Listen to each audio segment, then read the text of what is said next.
Hello, world. What is up? Welcome to Build. I'm your host, Matt Forte. We are here live at the Build Studio in New York City. Our next guest's podcast, Sawbones, a marital tour of misguided medicine, is the most popular medical podcast on the planet. Think of that. It's been downloaded 45 million times since launch, and in 2017 won the Independent Investigations Group Award for the promotion of science and reason in podcasting. Now, they've somehow taken everything you know and love about the show and turned it into an awesome book. In fact, I'd say in general, even if you've never actually heard their show, they've just made a really awesome book, which is that alone not something worth celebrating? I think it is. Ladies and gentlemen, I'm super excited to talk to these two. Please make a ridiculous amount of noise and welcome the authors behind the Sawbones book, James McElroy and Dr. Sydnee McElroy. Right here. Come on, do it up. Let's go. Thank you. I prefer Jim, if you don't mind. God. Just kidding. Jimmy it is. We've got, guys, congratulations. This thing is incredible. I loved it thoroughly, and I've been combing over it and just enjoying every little bit of it. And, yeah, fans of the podcast and new fans alike, this is just a really awesome thing that you made, so you two should be very proud. Congratulations. Thank you. It was very hard.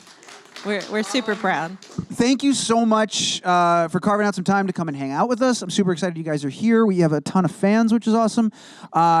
Just before we dig into it, how are you doing? How's life? How's New York? How are things going, guys? New York is fantastic. Yeah. They went and saw Frozen last night. Mm-hmm.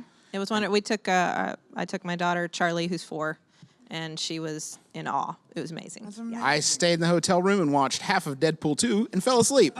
So it's been a pretty big trip for me so far as well. Not brag, but with the baby. There was a reason. Yeah, I was not left alone. I put the infant down without seeing. I only let her see like 15 minutes of Deadpool 2. It got a little bloody for her taste, so she was like, "I'm going to bed.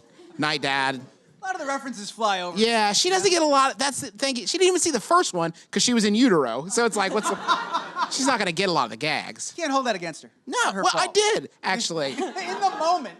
You had to. Where's the devotion, you know?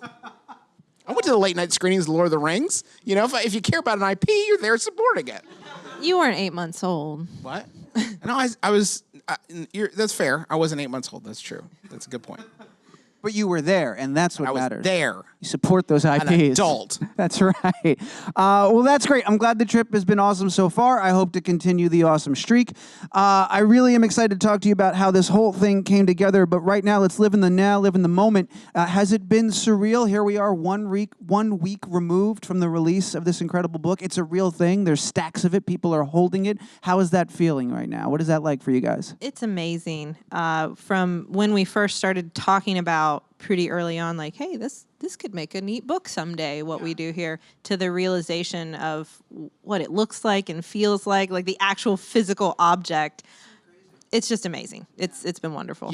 Our agent Judd told us today in casual conversation that there are 68,000 words. And in hindsight, it seems unfathomable to me that I wrote like half of 68,000 words. Are you kidding me? It was blocked out.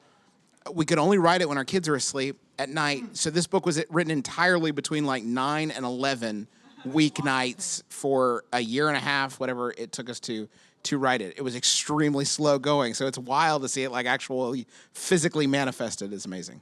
It's so amazing, and especially like how much of your time that like this has consumed and what you devoted to it. I was reading your one of your earliest podcasts, or the whole reason it's in the book too. The whole reason this podcast exists is because you wanted to watch less TV, is what you say in the book. Yeah. And granted, you ended up watching a lot less 2.5 Men, but you have lost a lot of time to research and all of this. Right. I would say that's a fair trade. How do you feel now, this far down the road? Yeah, our first show it was a review show of 2.5 Men by people who hadn't watched it until Ashton Kutcher joined the show. It was called Losing the Sheen, which was the best thing about it. It's just a very good title. 90% of all podcasts start with a great title, and it's like, well, how do we talk about whatever this means for 45 minutes? We made it 9 episodes in before we looked at each other and we're like, I don't want to watch this show anymore, sweetheart. Yeah. I can't watch this show anymore. So we did a general TV podcast called Satellite Dish, and then we were just watching too much TV, and it was like we're watching TV to talk about it on the podcast. So we started talking about like Sydnee's interests, which has always been like old medical antiquity, I guess. Well, and it made sense to try to find something that actually made use of the expertise I had. I went to school all these years and racked up all this debt to be a physician. Like, I should do something with that. And we don't learn a lot about medical history. And so it was something I kind of read about in my spare time. And I thought, well, this is a much better use of our time. Instead of intentionally watching bad TV to make jokes about it, why don't we talk about this stuff? And then I'll feel better about it anyway, the stuff that I learn. It's so crazy that it was only, I think, it was what, 5 years ago, give or take, that you guys started the whole Sawbones journey? Like 2013. 2013, right? Yep. Yeah. So, like, it's wild now to have a phrase uttered like the largest, most popular medical podcast on the planet. Like, that's an Yes, it insane is. thought and quite a journey. When, between the beginning and now, here we are, did you guys realize that this was taken off? That it was like, this was what was resonating? People were really into this podcast that you were doing? I think it was, when was it for you? Because for me, it was definitely one, we had Mary Roach on the show at one point, and she said she had heard the show before. Yeah, that was big. For like science nerds like us, that was like a huge deal. Yeah. I think it's when the hate mail started, honestly. When we started, You know you're doing it right. You know that's true because I didn't.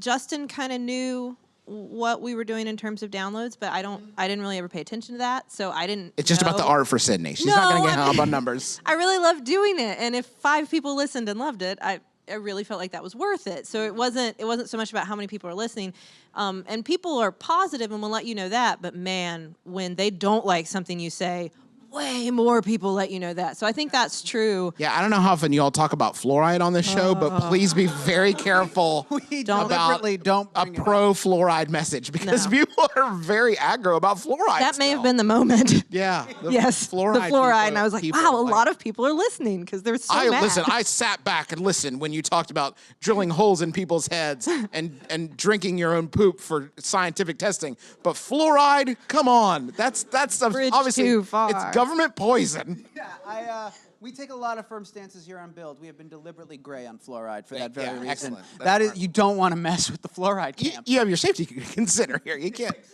fool around with those people. There's only Terrible. so much bulletproof glass can contain. Do you know what I mean? Like, I don't want to mess with the fluoride. They do have a weakness though. What's that? The teeth. You go right for the teeth and it's right there. it's right there. It's right there. Glass jaws. Yeah. All right, that brings me to my next point. Is one of the reasons this thing works so well is you two are wonderful people and your